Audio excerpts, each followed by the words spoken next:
शिव महापुराण की कथा यहां तक कहती है, मंदिर में जल चढ़ाने जाओ तो अपने घर से जल लेकर जाओ। मंदिर में तो बाल्टी भरकर रखा रहता है, लोटा भी रखा रहता है, कलश भी रखा रहता है। मंदिर का पानी भरकर, मंदिर की बाल्टी में से जल भरकर शंकर भगवान को नहलाना सरल है।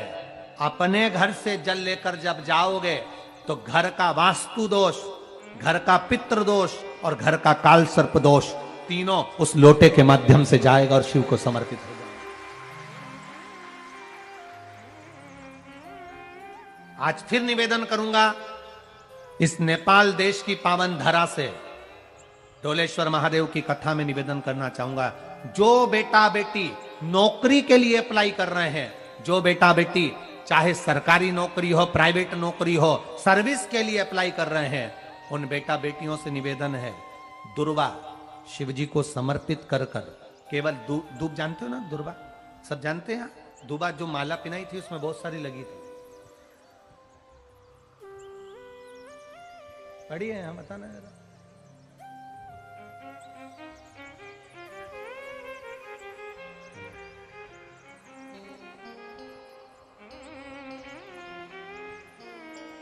दुर्वा, जो बेटा बेटी सर्विस के लिए अप्लाई कर रहे हैं, तुम मेहनत करो, पढ़ाई करो, खूब पढ़ो, खूब तैयारी करो, अच्छे से तैयारी करो।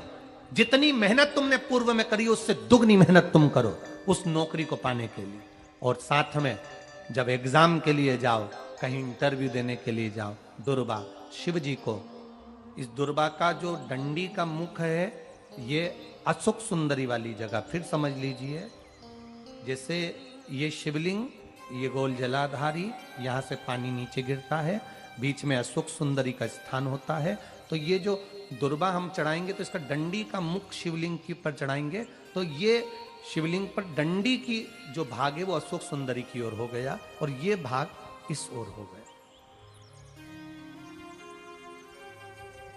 शिव जी को समर्पित कर कर पहले दुर्वा चढ़ाएंगे, उसके बाद में देवाधिदेव महादेव को एक लोटा जल जो तुम घर से लेकर गए हो वो समर्पित करो।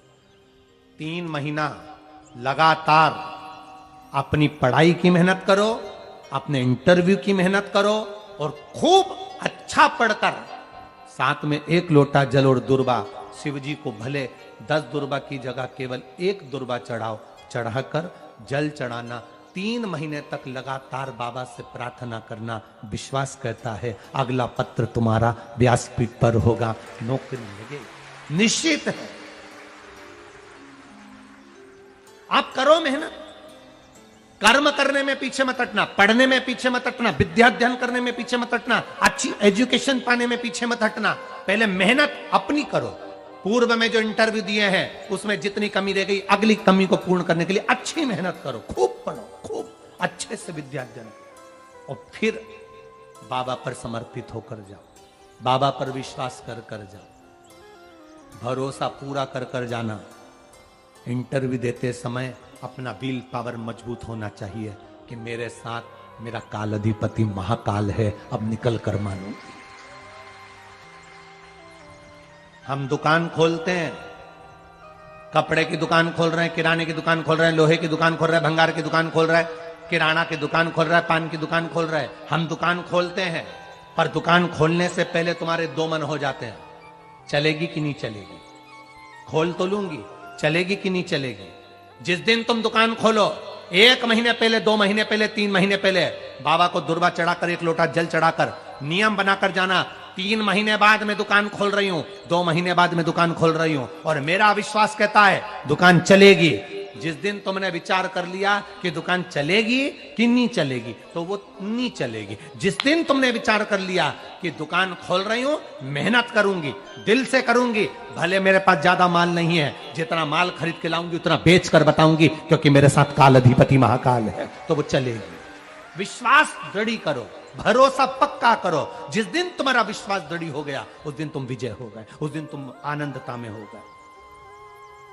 बच्चों का विल पावर कमजोर हो रहा है, दोस्त कह देते हैं सीए की पढ़ाई बहुत कठिन है, इंजीनियरिंग की पढ़ाई बहुत कठिन है, डॉक्टर की पढ़ाई बहुत कठिन है। साथ वाले ऐसे मत ढूंढना जो तुम्हारा विल पावर कमजोर कर दे।